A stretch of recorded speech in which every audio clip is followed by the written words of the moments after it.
morning, everyone. Welcome to the fourth session of our F2F with Cabinet Secretary series. I'm Katja Filada, Director of Governance and Sustainability from Makati Business Club. And I'm Trisha Tiope, Foreign Programs Manager and Transportation Project Lead at Makati Business Club. This series is done in partnership with our members Acciona, SM Investments, and Steel Asia.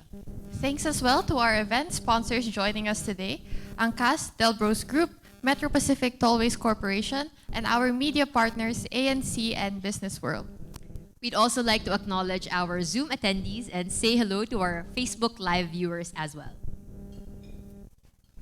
Today's session of our CabSec series will focus on transportation. We are very pleased to be joined by DOTr Secretary Jaime Bautista, who will discuss what we can expect for Philippine transportation moving forward and how businesses can work together to better mobilize people and goods for economic growth.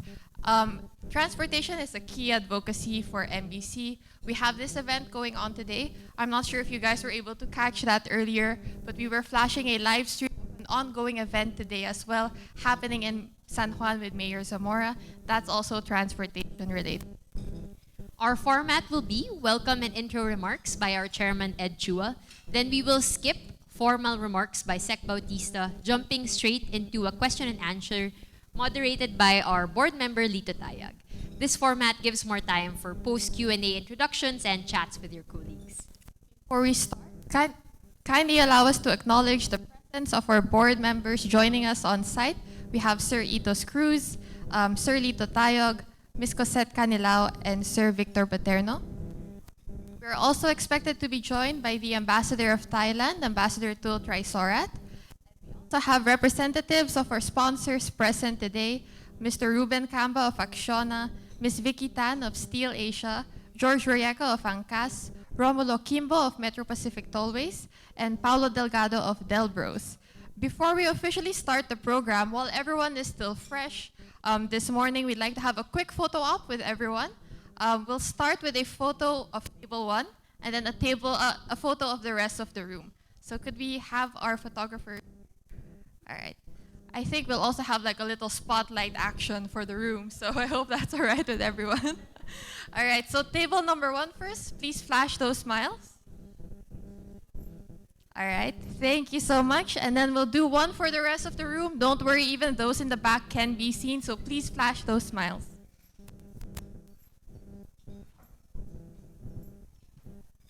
All right, everyone, smile for the camera. Okay. 1, 2, 3. All right, thank you so much, everyone. Okay, Thank with you. that, I think we'd like to call on EOC, our chairman, Ed Chua, for brief welcome remarks.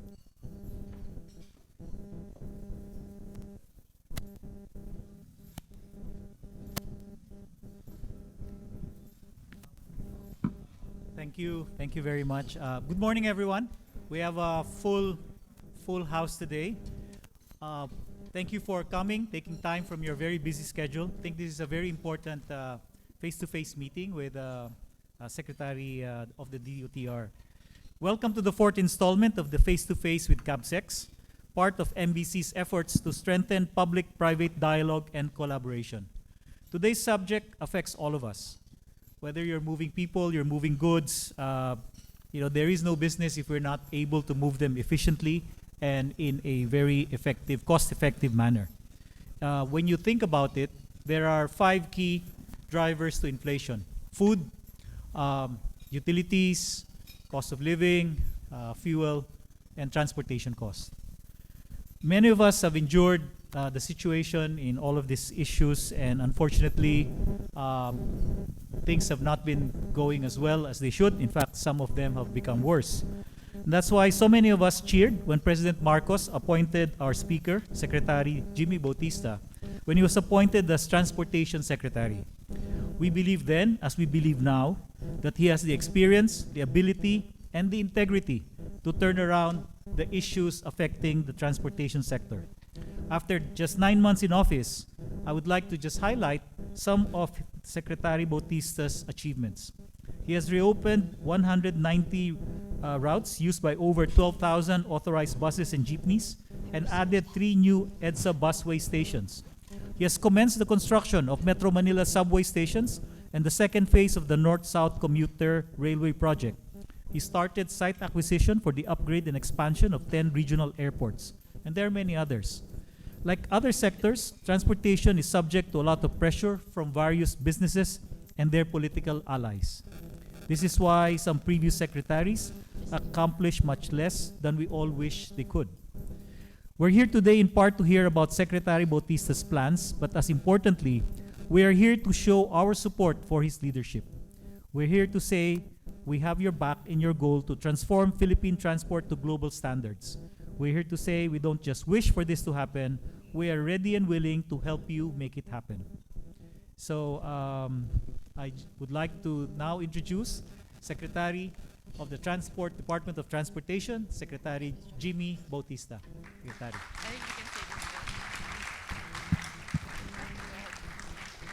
Thank you, EOC. May we call Secretary Bautista and Lita Tayag to the stage. As we jump into today's discussion, please note that today's session is a conversation, so please don't be shy to ask any questions. For on-site attendees, if you have questions, raise your hand and we'll be coming to you with a mic.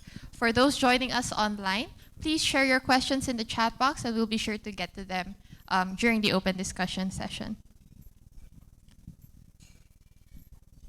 We know that discussions on transportation cover several areas with many involved and affected, and that there are various ongoing discussions and developments with appropriate agencies in this space. With that, Secretary Bautista may decline to answer some questions for now to preserve those discussions and perhaps share developments on them at a later date. With that, back to you, MTT. Let me just give Secretary Bautista his mic. Thank you, Tricia and Catch. Good morning, everyone. Good morning, Secretary. Good morning, Lito. Thank you for joining us. Thank you for the honor of being part of this program. Of course, we're all excited. You could see we're a full house, actually almost standing room. We're excited to hear about the programs and the initiatives you have in DOTr. And of course, we also want to explore how the business community can work with you. So let me start with that. The Philippine Development Plan contains significant areas to be implemented by the Department of Transportation. And this would include airports and rails and even seaports, for example. So can you expound more on, in terms of your priorities in this, in the context of the Philippine Development Plan? Thank you, Lito. But before answering that question, I'd like to thank Makati Business Club for inviting me to this very important meeting. No? Thank you to the chairman, to all the officers, to all the members whom most I know personally. No? So I'm happy to answer any of your questions. No? So on the first question, Lito, no? You were asking what are the priorities. No? First, the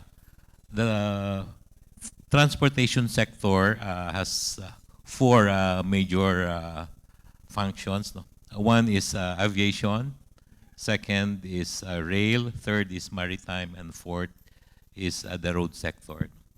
On the aviation sector, we are fast-tracking the PPP projects for 9 regional airports. No? These are airports in Visayas and Mindanao and 2 in Luzon. No? Right now, there are unsolicited proposals for these 9 regional airports.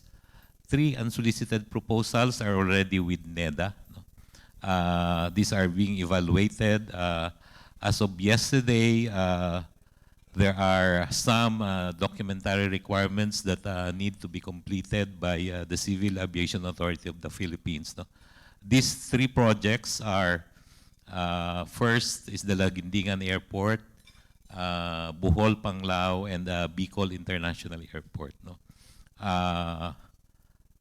These unsolicited proposals were submitted during the past administration. No? But we're fast-tracking the completion of this, and hopefully by today the Civil Aviation Authority of the Philippines will be able to submit all the documents which are being requested by NEDA. And with that, I'm hoping that this can be included in the NEDA ICC Cabinet Committee meeting on May 29. Other projects include unsolicited proposal for Iloilo, Puerto Princesa, Davao, Bacolod, no? And Calibo. No? So we're still in the process of reviewing the amended proposal because there is amendment in the BOT law, and we have just issued the new IRR.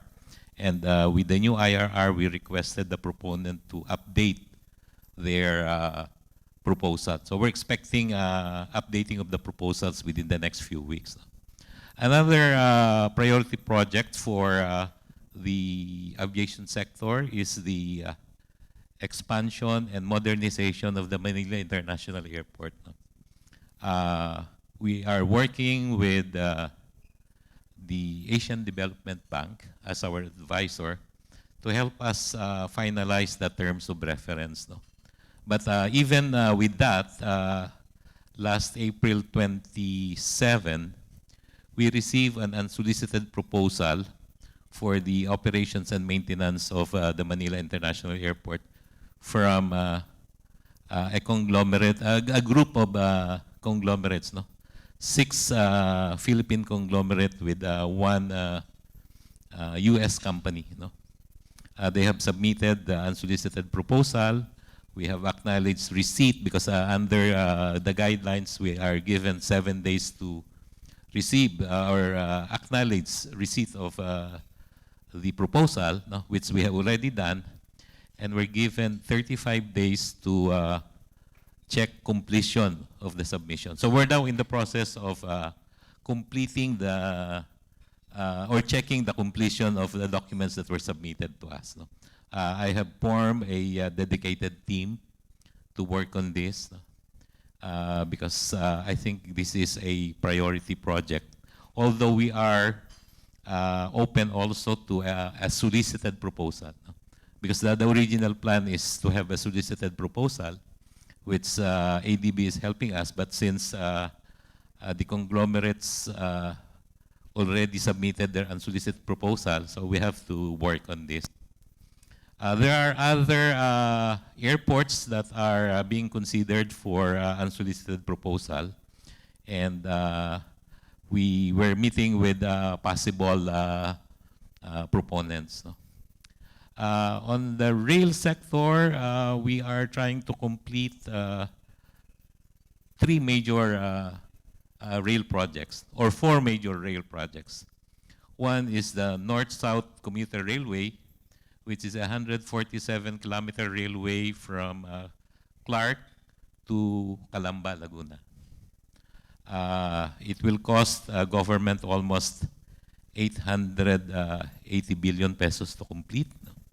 The first one portion is Clark to Malolos, no? Which we have started construction already. It's around 30 or 40% complete. No? Then we're working on the Malolos to Manila. We have already awarded all the contract packages. And the last portion is the south portion, which is from Manila to Calamba. No? We will start construction of this rail project on June 13. No? June 13. No? So those, and then other projects in the rail is the Metro Manila Subway.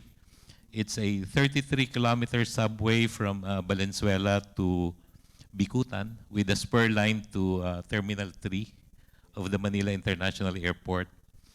We have started digging. The tunnel boring machine started operations last January with the President turning on. Where did that start? Which part of It started in Valenzuela. Valenzuela? Okay. So we're now we're hoping that by December we will be able to complete the tunnel from Valenzuela to Quirino. And then there will be different packages, no? And there are different contractors that will simultaneously do the work so that we can complete it by 2027 or 2028. The other major rail project is the MRT-7, which is from North Avenue to San Jose del Monte. We're expecting completion of this project by second quarter of 2025. The viaducts are already there. The contractors are working very hard to be able to meet the deadline of second quarter of 2025. So is there a portion that will be opened before 2025 or 2025 is the The first? plan is to open it when it's complete, no, for MRT-7. Another major project which will be implemented soon is the extension of the LRT-1. This is from Baclaran to Sucat. We're expecting completion of this project by September of 2024. No? We're working closely with the private sector on this project. It's LRMC, or Light Rail Manila Corporation. And me personally visited the area, and I'm very happy to see developments. No? And I am sure LRMC will meet the target of operations by September of 2024. There are other major rail projects. No? We are in the process of finalizing the feasibility study for a long-haul project, rail project from Clark to Lawag, and another rail project from Clark to Cagayan. We're also finalizing financing for the South Long Haul, which is from Calamba to Daraga Albay up to Matnog in Sorsogon. There are also rail projects in Mindanao. We're finalizing the financing of the Mindanao Railway. No? I was going to ask, originally they were supposed to be financed or supported by the Chinese government, no? If I understand. Originally, at least that was the intention. Yes. There's the PNRB call, the Mindanao Rail, and also the Subic Clark freight one. So what's the status in terms of financing, or at least the cooperation with China on this? The Department of Finance is working with the Chinese government on... They would still be our partners for these portions of the rail projects. Yes. As well as the South Long Haul, because they are the ones that provided the loan to prepare the feasibility study. So DOF is working on finalizing the loan agreement with China. No? There are other projects in the road sector. We just started construction of Cebu BRT. Last month, or 2 months ago, President Marcos and myself did the groundbreaking of the Cebu BRT, which we hope to complete the first phase by December of this year. The BRT. No? We're also working for a BRT in Davao. No? This is one of the biggest projects in Davao, which will cost us almost 70 billion pesos. No? So many other projects. Are these going to be PPPs, or are they going to be funded by the government? Initially, these are on ODAs, no? To be supported by Asian Development Bank. No? But we will be open to PPPs for the operations of the buses in Davao. No? We're expecting 1,000 buses, modernized buses, either electric powered or Euro 5, Euro 6 engine powered buses. No? Going back to the airport, you mentioned about the consortium to address the NAIA, but I think we also have some opportunities on Sangli, the Bulacan Airport, and Clark is existing. So we actually have 4 airports practically serving the whole, or can serve Metro Manila. What is your view around how these 4 different options or 4 different opportunities work together to serve the metro area? We have this what we call the Greater Capital Region airports, no? Which, as you mentioned, include Manila International Airport, Clark International Airport, the Bulacan International Airport, and the Sangli Airport. No, Bulacan is still undergoing land development right now. No? According to the proponent, they will complete the land development within the year, no? And start construction of runway and passenger terminal building by 2024 or 2025. No? Of course, Sangli Airport, the group has already signed their, I think, joint venture development plan. No? They are in the process of finalizing the design of the airport. No? The DOTr welcomes all these airports. No? We need airports. No?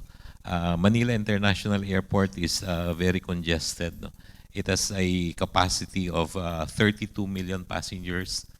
But pre-pandemic, 2019, Manila International Airport already handled 42 million passengers. No? And this is one of the reasons why there is congestion. No? So we really need airports. No? So, and there is enough market for the 4 airports to operate for the metro region? Well, over the long term, at least. ADB is helping us do the projections. No? Initial meeting with them showed that by 2040, we will need around 100 million capacity already. No? With right now, Manila, I think will have around 40 to 45 million. No? So we really need those additional airports, no? To serve the requirements of Luzon, only of Luzon. No?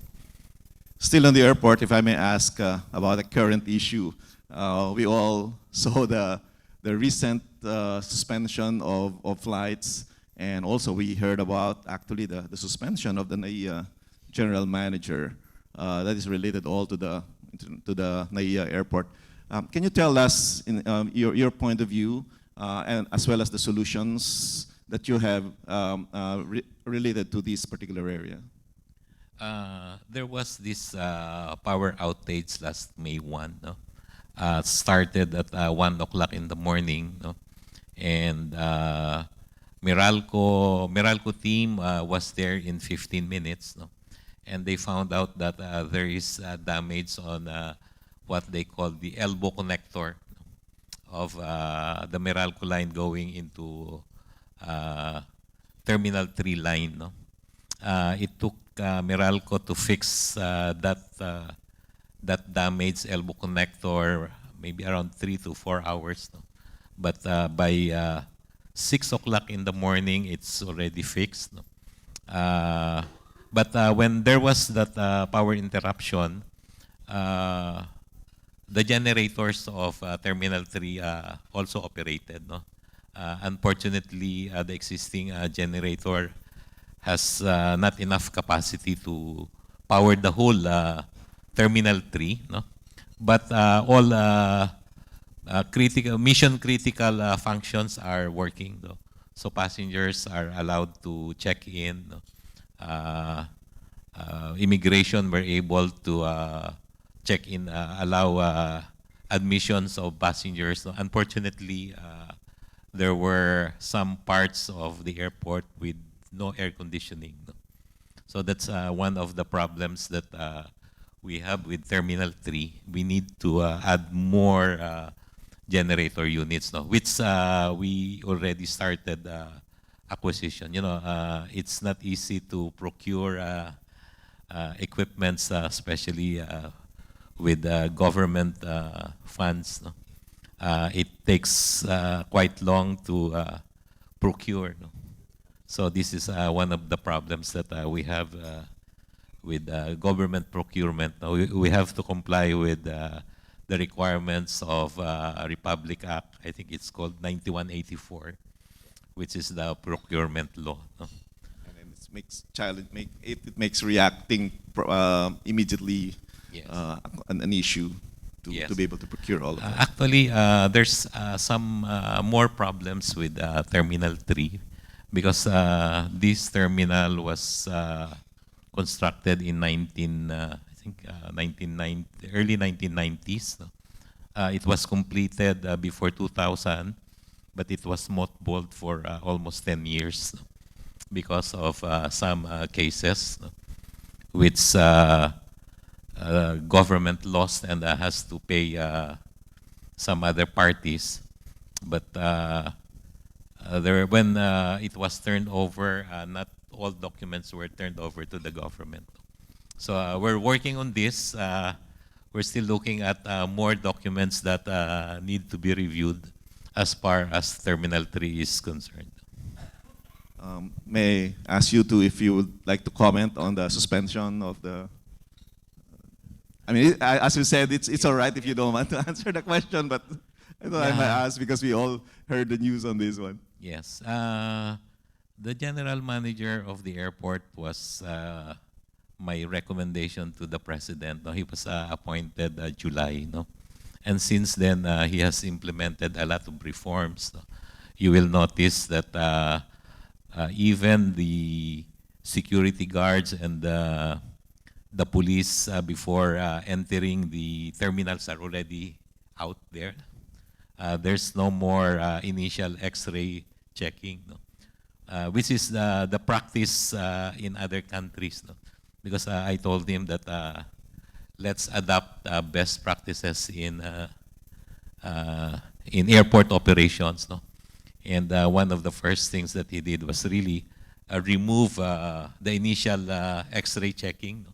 Which, if you will notice in other countries, we don't have that. But in the Philippines, for so many years, we have this initial check, X-ray check that causes congestion. But now there's no more X-ray checking on the gates when you enter the airport. No? He has implemented a lot of reforms to improve passenger service. No? But in so doing, he moved some people from different positions. No? And there was a case filed against him for not really removing people, but moving them to different positions. No? And the ombudsman made the decision to suspend him for 6 months. No? Although I was informed that he was never asked or to explain, no? Nor he's aware that a case was filed against him. No? But unfortunately, there was a decision by the ombudsman that he is on preventive suspension while the case is being reviewed. So, but there's an OIC that took over. Yes, there should always be somebody to be accountable and responsible. No? That's right. So the number 2 was appointed by the board. No? Because MCIAA is an attached agency of the Department of Transportation. It has its own board of directors. No? And it's the board of directors that does all the oversight on the operations of MIAA. All right. Thank you for answering candidly the question, Secretary. We're going to open the floor for questions from the audience. But before that, I'd like to ask you my final question, which is, how do you think the private sector represented here could work with you and support you in the Department of Transportation? Well, yeah, we have a lot of projects that need private support, no? Especially PPPs. No? I know that there are people in the group who are already working with us on PPP. No? But there are more projects that we need private sector support. No? You know that government has very limited funds in supporting infrastructure projects. No? We have financing from ODAs, no? From JICA, from ADB, from Korean Exim Bank, from China. But we need private sector financing also. No? We have projects like the EDSA busway, no? Which is a good project for a private sector support. So we're asking the private sector to participate in the privatization of the EDSA busway, no?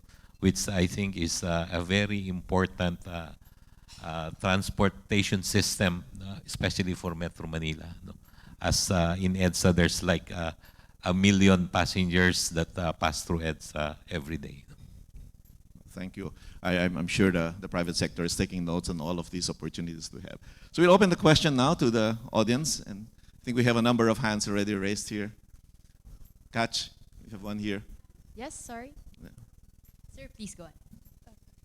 Please don't forget to introduce yourself to the room as you state your Hi, question. morning, Secretary. Actually, I arrived this morning and passed through the old Terminal 1. So far, it was a pleasant experience. As you continue to hopefully improve the services there, including bringing the new technologies, I'm sure we'll catch up. But this has nothing to do with airports. I spoke with some Spanish proponents, as well as the Spanish embassy and their commercial people. Perhaps we can make a suggestion that if you can call, like before, a private sector consultation on what can help improve. There's a lot of countries, as well as not only Spain, even Japan, who'd like to participate in the railway sector. So having come from Spain and going through all that, and I know many Filipinos have gone to Japan and marveled at their railways, it's one area that there is keen interest, as long as we can address some of the issues that perhaps make it less palatable. But with the passing of the PSA, people are quite excited. So hopefully we'd love to hear some of your ideas on that, and hopefully you'll also be open to have those consultations with the private sector who have some suggestions to make it more attractive. Thank you, sir. Thank you. You know, we have a lot of railway projects that can be supported by the private sector. No? In fact, there's MRT 10, which is an unsolicited proposal. This will be from Monumento to San Jose del Monte, which can connect to MRT 7. No? That's one area that can be supported by the private sector. I know that the proponent needs other partners. No? So partners from other countries are welcome. No? And considering that we have this Public Service Act that now allows foreigners to own and operate certain transportation system, no? That will be a good opportunity for them to work with the other groups here in the Philippines. No?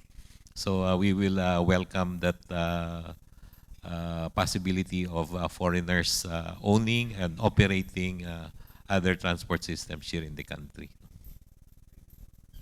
Thank you, Secretary.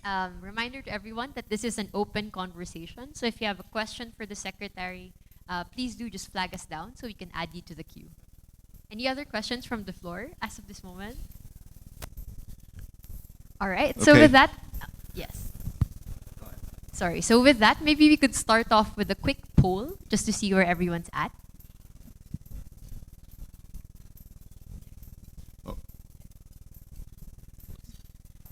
All right, so you can access the poll by scanning the QR code or going to slido.com and entering the hashtag MBC-DOTR. So So what- we'll give everyone like a couple of minutes to to get on that page. Okay. So while waiting for the poll results, it's okay. If I can Yes, ask a please few go ahead. questions Go ahead. with the Secretary. Secretary, I just wanted to ask you about the PUV modernization. As we all know, this has been deferred. And it was also, there was some reaction from the operators and the drivers on the PUV modernization.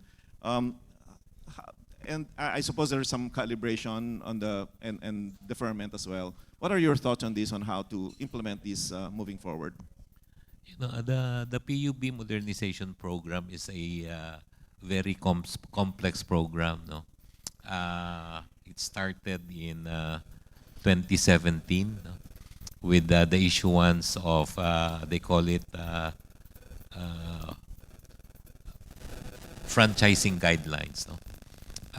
There are 10 components of the PUB modernization program. And one of the first programs that the government implemented is the consolidation. No? Consolidation meaning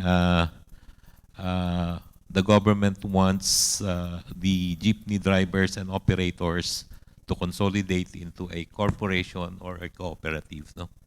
So we want 100% consolidation.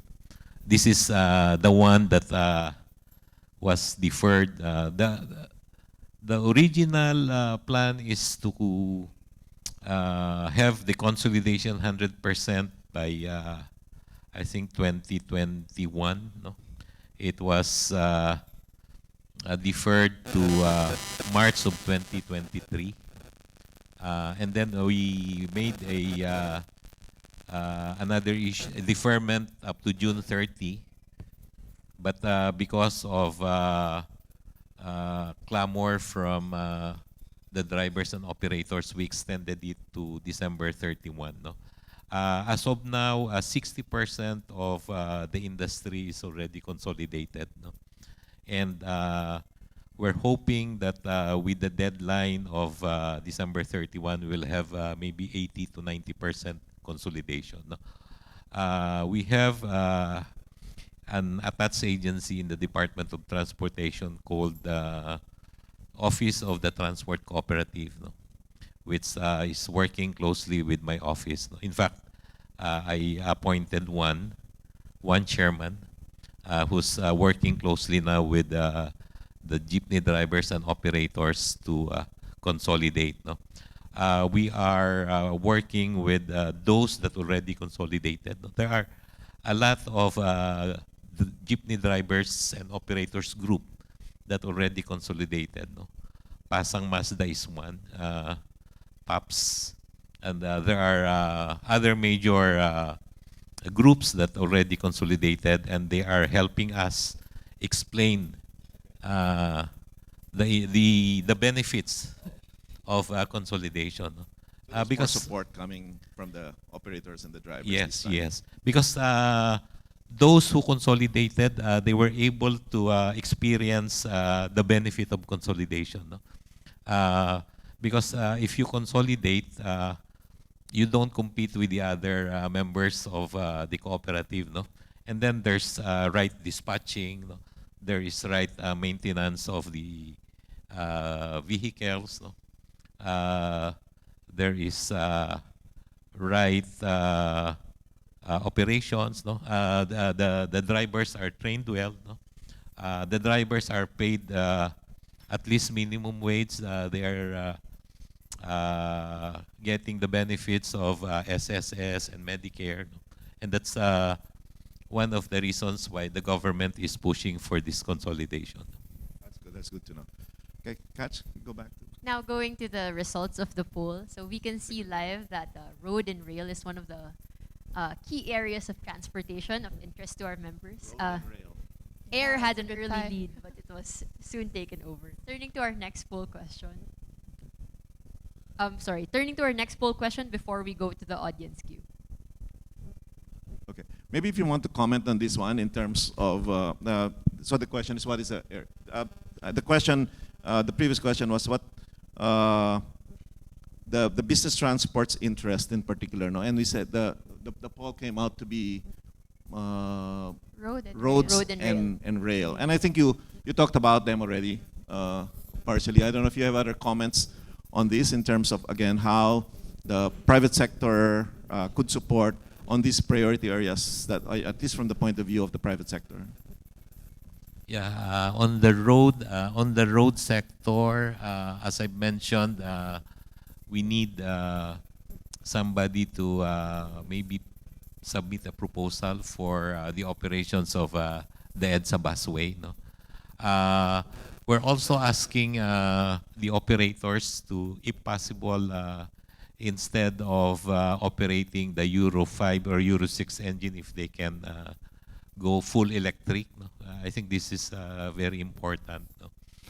Because we want a green transport system. No? That's one of the priorities that we are adopting. No? And this is going to come in form of a solicited proposal, or you will accept unsolicited proposals? Well, we can accept unsolicited proposals. Okay. Kachin. Sorry, before we turn to poll, Trish. turning to Sir Elmer La Peña, first question. Hi, good morning, Sec. Very nice to see you and have this chance to ask you this question. I like the last comment you made about green, they call this green technology and, going green. But there's another thing that really is close to heart, which is manufacturing. Local manufacturing, especially the local manufacturing industry. I know the quickest way to solve the problem sometimes is to import the solution, like buses and all that. And we've done that with all our trains in the past. But we also have a repeating problem every time we have to import, because we keep on importing different brands, different makers. We never have a consistent train or bus or car or whatever, or technology. Even the tuk-tuks from Thailand are being imported now. These are things that we think we should be able to manufacture, and the solution may take longer if it's manufacturing, but I think it will do well for the country long term. That's just my point of view. I hope to hear your comments. Thank you. Yes, thank you. I think on the PUB modernization program, we need new vehicles, no? And there are already Philippine manufacturers of vehicles. No? We're talking to them. They need support, of course, from the government in terms of financing, in terms of getting exemptions from taxes and duties. No? But we're talking to manufacturers, especially of those iconic jeepneys. We are just hoping that they will get more orders, because the only way for them to really sustain their operations is for them to be able to get more orders. No? So Francisco Motors, for one, I'm talking to them. They said that they are putting up a factory in Camarines Norte for electric vehicles. No? So I think we need to support that. There are I think there are around 40 manufacturers of vehicles, no? That need support from the government, need support from maybe from the banking sector, so that they can continue operations, so that we also reduce importation of these vehicles. And I think in the last trip of the president, Ayala Corporation signed a deal with an American company for the manufacture of electric vehicles. No? So I think this would also help in terms of the green approach to transportation as well. Okay, I think we have a few more questions. Yes, thanks, Sir Elmer, for that question. I have a question from a gentleman over at this table. Again, reminding everybody that please try to flag us down if you have any questions, so we can add you to the queue. Okay, good morning. Okay, good morning, Mr. Secretary. My issue is, as you know, we were the first mover in participating in the modernization program. We rolled our unit way back in 2018, but of course, because of the pandemic, a lot of these transport cooperatives, including operators, including airlines, of course, the president is here, had to suffer a lot of problem. But we noticed, Mr. Secretary, that 60% of the problem is administrative. Meaning to say, the cooperatives were ready, they were ready to purchase despite of the financial challenges. But the process of having the franchise, shall I say, issued, reissued, whatever. There are so many, You have to get the local transport, and you have to go to the local government, aside from the transport office up to the main. And of course, there are issues with the regional directors in FTLRB. So my question is, how far have you gone in under the new administration in cleansing the ranks, so to speak, so that ease of doing business will be better? That's the biggest problem that we have, Mr. Secretary. And I hope that if you can cleanse the rank, the administrative process will be strengthened and the process, because delays cost money. Thank you, sir. Sir, could we ask for your name and your organization? I'm Fer Martinez of Eastern Petroleum Group. Thank you. Thank you, Fer, for that question. Actually, we just appointed a new chairman of LTFRB. I'm working closely with him. We are also in the process of finalizing the appointment of the regional directors. I already made some recommendations to the Office of the President for the appointment of these directors. As you mentioned, we need to work closely with the local government, because for the operators, the drivers at the cooperatives to borrow money from, let's say, from Land Bank or from DBP, there's a requirement which you mentioned. It's called LTPRP. It's LPTRP, Local Public Transport Route Plan, which some local governments are not able to issue, because it requires more study. They should have an understanding of the route, and it's actually LTFRB that assists them in preparing this LTPRP. So we're working closely with the government, with the local government. There's the latest that I'm working with is with the city of Bacolod, and we hope that we will be able to finalize that LTPRP. It's a requirement by Land Bank, and since there are some local governments that are not able to issue this LTPRP, we're looking at another document which the bank will accept. Now, I already talked to the president of DBP about the possibility of replacing this requirement with a certification from LTFRB that the route will be sustainable and profitable, because the banks would like to sit with that when they lend money to the cooperative, they will operate a profitable route.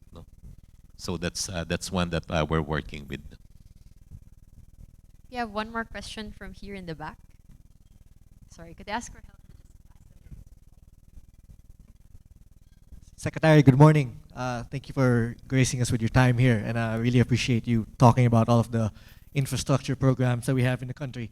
My name is Kyle. I'm from HSBC, and I work actually for the multinationals team for the bank, corporate banking. So, Secretary, part of my job, you've actually made it a lot easier with this new administration, because part of the job is also to market the Philippines and what we have to offer, and actually a very common goal of attracting foreign investment. So we actually have, and we are in coordination with your office to have this event in July about marketing the infrastructure and investment opportunities in the country. But I think what I wanted to speak to and ask you, Secretary, it's a question on the projects, right? So I think there's a lot of projects ongoing. However, I think there are some delays, which is natural, I believe, in terms of the awarding, in terms of the progression. But I wanted to get a bit of, wanted to hear from you directly. What's the nature of these delays? Is it more of a financing issue, or is it maybe the process itself or the bids? I want to understand, because those are typical questions we get from our international customers, that I think some of the projects were supposed to be awarded last year or early this year, and now it's still progressing a bit slowly. So just want to understand a bit more, so I can also to quell the uncertainty from my customers on how is this progressing, and if there are delays, what is the nature of these delays? Thank you, Secretary. If I understand your question, is delays in awarding of projects. No? When I joined government in September, there are 18 major procurement projects that are being done by what you call the PSDBM. This is the procurement service of the Department of Budget and Management. No? Because during the last administration, the PSDBM is very active in conducting procurement of many projects from all different agencies of government. No? DOTr, for one, has 18 procurement project by PSDBM when I joined government in July. No? So I allowed them to finish all these 18 projects, which we already awarded. No? And one of the reasons also for the delay is that all these major projects are being reviewed by either JICA or ADB or whoever will be the funder. No? One good thing about procurement of projects which are supported by ODAs is that the JICA or ADB or Japan Exim or Korean Exim, I mean, reviews all the process. They look at the appropriateness of the amount. No? So it takes some time, 2 to 3 months for JICA or ADB to complete the review of the procurement. No? And this is one of the reasons why there are some delays. No? All right, thank you so much. Are there any other questions from the floor? All right. So we have a question from this table. Please introduce yourselves to the room. Good morning, Secretary, and good morning, everyone. I'm Queen. I'm from Nissan, Philippines, and I also represent the Chamber of Automotive Manufacturers in the Philippines. So my question is, just last month, I think it was April, when the Department of Energy released the CREVI, or the Comprehensive Roadmap for the Electric Vehicle Industry.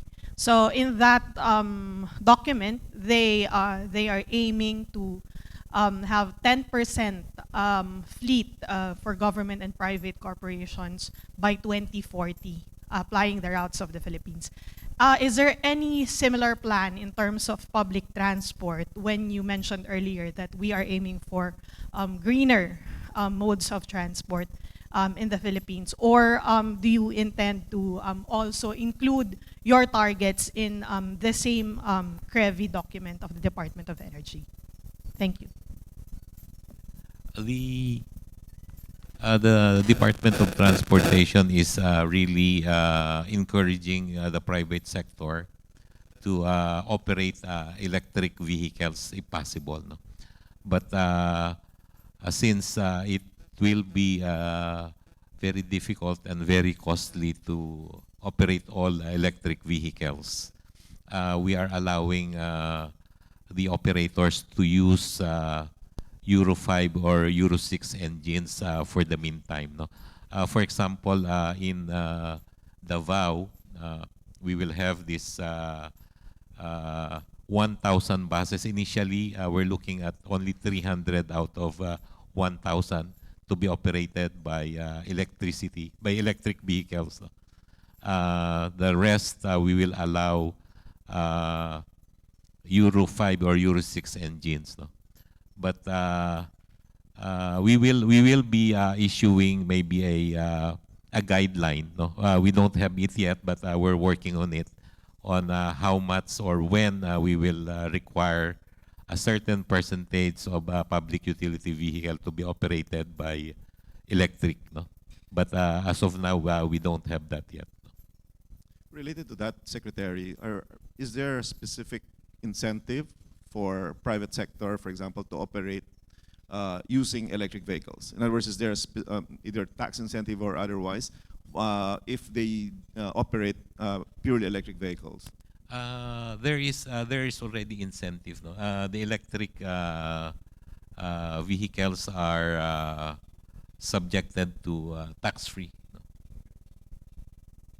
Tax-free for the importation, Yes. or the manufacturing? Even the regular electric vehicles, no? There's incentive for us to acquire these electric vehicles. No? But no tax breaks, for example, from the corporate side. No incentives on that. No incentives yet. Heavily pursued point. Reminding the audience, we are now taking like 1 or 2 more questions before we wrap up. Please do raise your hands and let us know. Okay, we have one question here. I'll do Sir Dennis first before I turn to you, Sam. Sir, please introduce yourself and your organization. Good morning, Mr. Secretary. So my name is Dennis. I'm from John Clements. But my question is regarding me as a traveler. No? That's why my question would pertain to the roads. Just last month, I went to Baguio. That was my first time in so many years that I've been to Baguio, because I've heard about the T-Plex. And really, T-Plex was a great thing that happened, no? Because it really lessened the time travel to Baguio.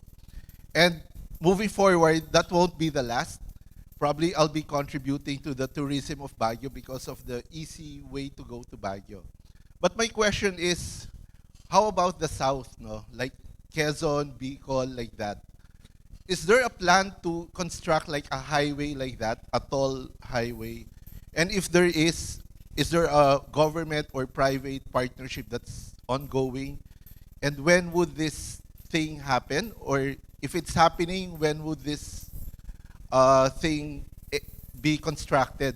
Because when I go to Bicol, I see a lot of constructions of highway, but it's not passable. So probably in my mind, it might be a highway like that or expressway. But it did not enter my mind to research on it. But now, you're in front of me, and it is a good opportunity that coming from you, I would know the answer. So thank you. Thank you. Right now, there is an ongoing construction of a highway in Quezon from which will connect to the Star Toll. No? It's being constructed by part of the extension of the South Luzon Expressway. No? Will be an expressway up to Lucena. No? And it's now being constructed, and hopefully it will be finished maybe next year. No? Sorry, one more question from Sam, and then I'll turn to you, EOC. Please introduce yourself and your company. Hi, good morning, Secretary. I'm Sam Batia from Acciona.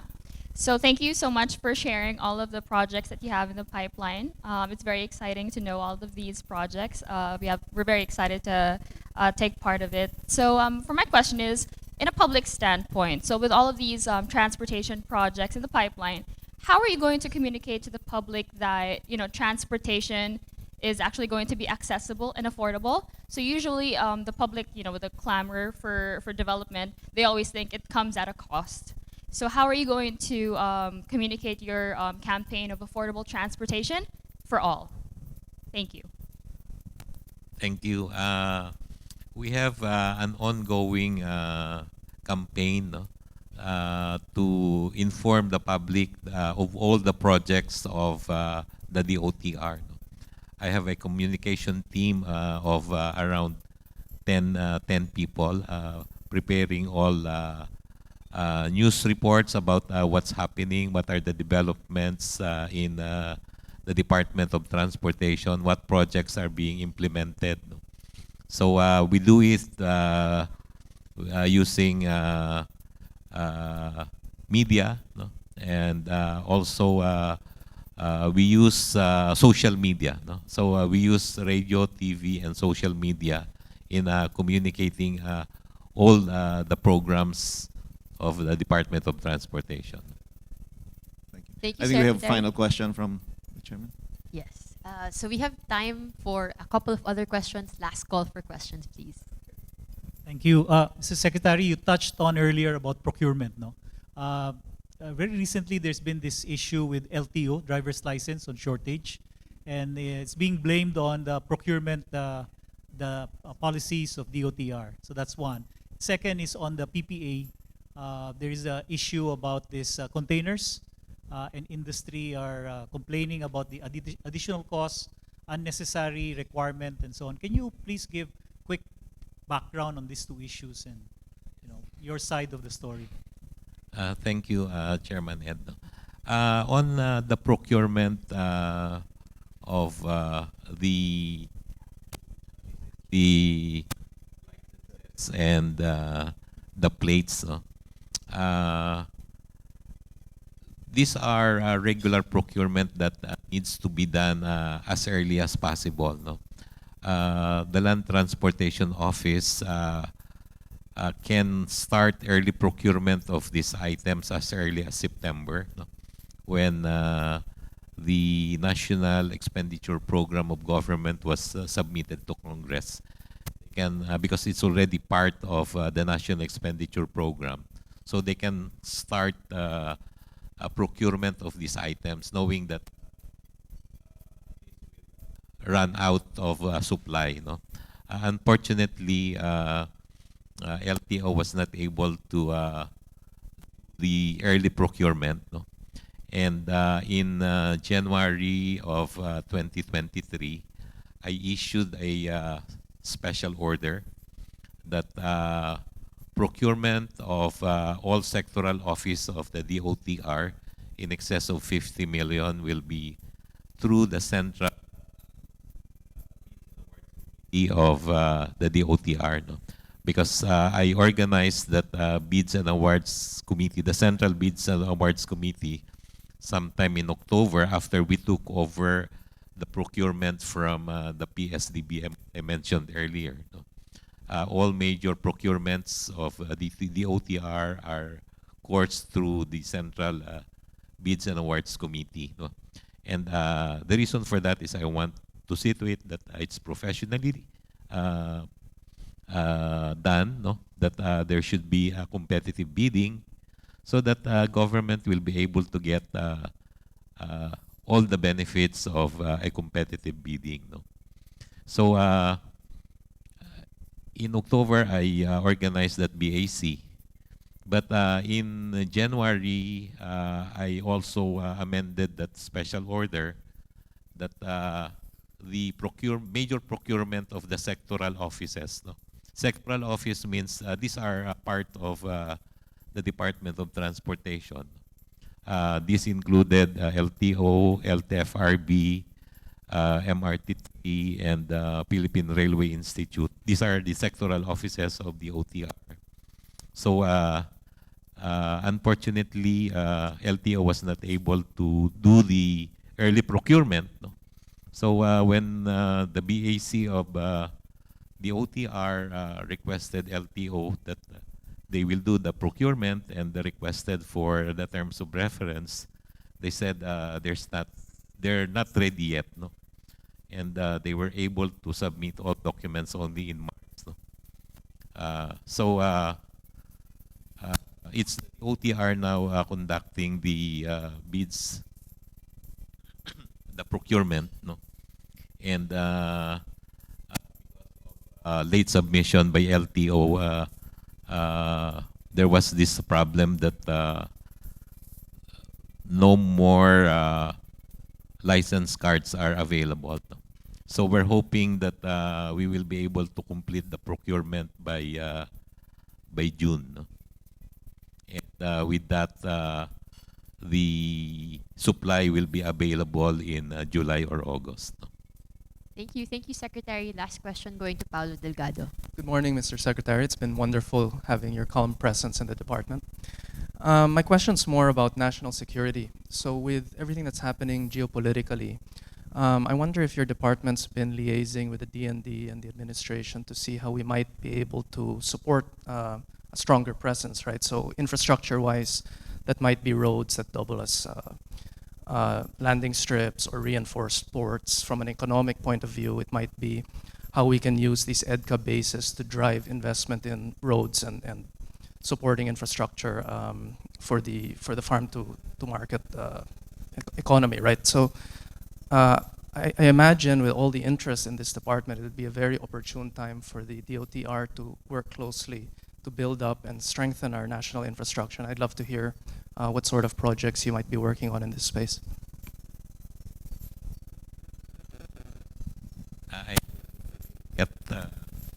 Can you repeat the question, Paulo? Yeah. So in other countries, when they look, sir, at the country profile, right, the DOTr or their version of the DOTr is critical in supporting national security. So in Singapore, you have highways that can be cleared so aircraft can land on it. In airports, you might have reinforced hangars in cases of turmoil, right?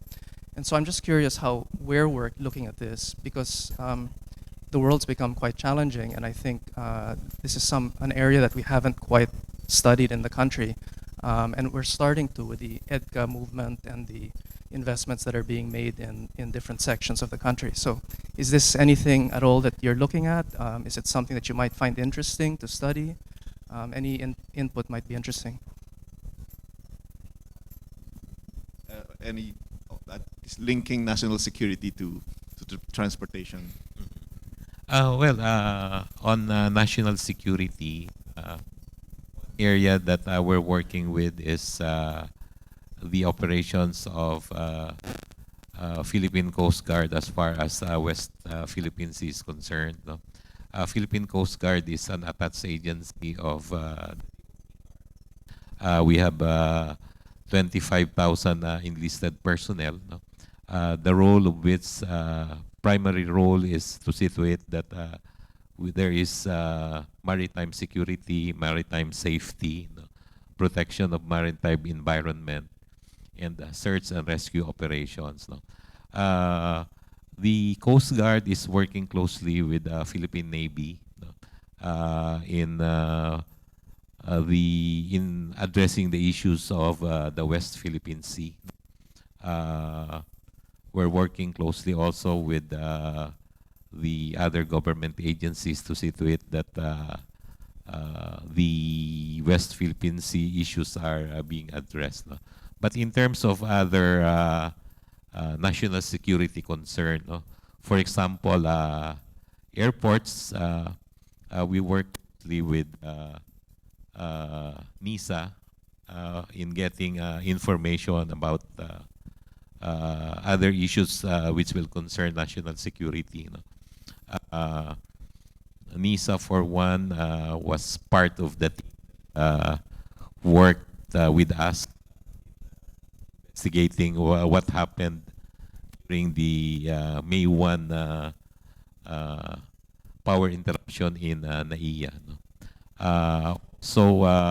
Of course, we're working with them also in the operations of airports, and part of which also is our role in helping them in the navigation of aircraft. No? Part of the CNS ATM of the Civil Aviation Authority of the Philippines is working closely with the Philippine airports. No?